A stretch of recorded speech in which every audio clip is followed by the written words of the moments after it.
The Dante family are leaving on a trip to Singapore.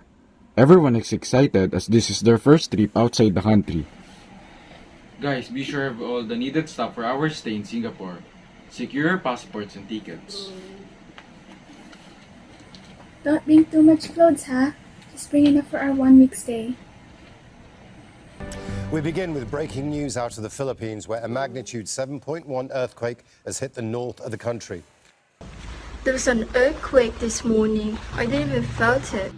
Hopefully no casualties and not too much damage from this earthquake. We discussed it in the school last week. Right, James? Yeah, we discussed the thing that we can do before an earthquake to prepare us and minimize danger.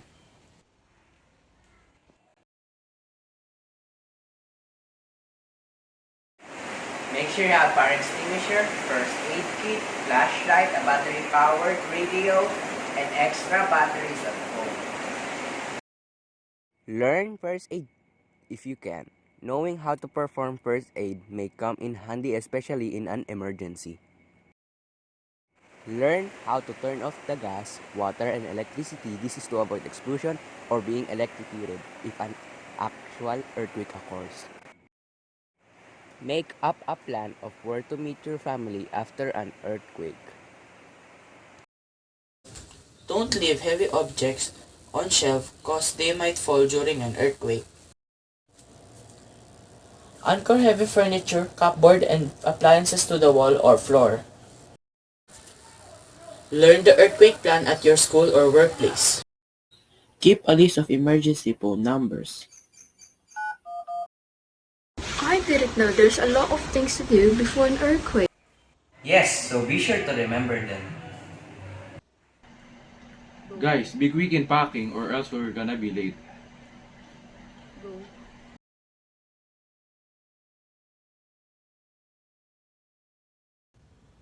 It's good that we left early.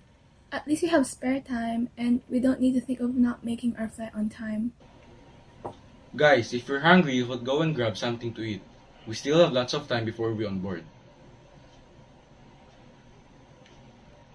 There's an earthquake. Yeah, this seems like a strong one. Guys, we talked about this before.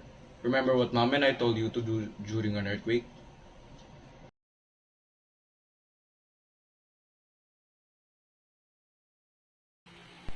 The most important rule during an earthquake is the drop, cover, and hold on.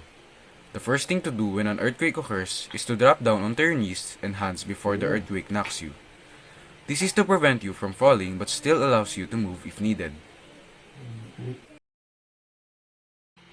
After dropping down, find a nearby shelter, preferably a desk or a table, and go underneath it. If you can find a shelter, get down near an interior wall or a low-lying furniture that won't fall on you. Make sure to cover your head and neck with one arm and hand. Stay on your knees and bend over to protect the vital organs. Go underneath the shelter and hold onto it until the earthquake stops. When you have no shelter, hold onto your head and neck with both arms and hands, which will serve as protection. Face away from glass doors and windows as they're the most likely to collapse first during an earthquake. If you're outdoors, stay in the open, away from power lines or anything that might fall. Stay away from buildings. Stuff might fall off the building or the building could fall on you. If you're in a car, stop the car and stay inside the car until the earthquake stops. Don't use elevators. They may shut down and keep you trapped inside. Use stairs instead.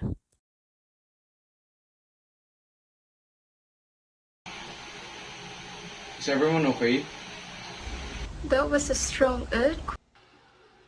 Yeah, I'm too afraid and my knees are still shaking. Wait, didn't the three of you attended to seminar last week from the fire station? Said they discussed earthquake safety.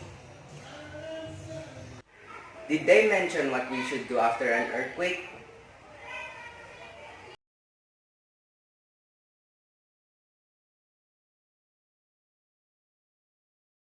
Be careful around broken glass and debris. Wear boots or sturdy shoes to keep from cutting your feet. Stay away from beaches. Tsunamis and sieges sometimes hit after the ground has stopped shaking. Be prepared for aftershocks. There are times that numerous aftershocks follows an earthquake. Sometimes, the aftershocks are much stronger than the initial earthquake. Guys, that's our flight. Good thing the airline company didn't cancel the flight because of the earthquake.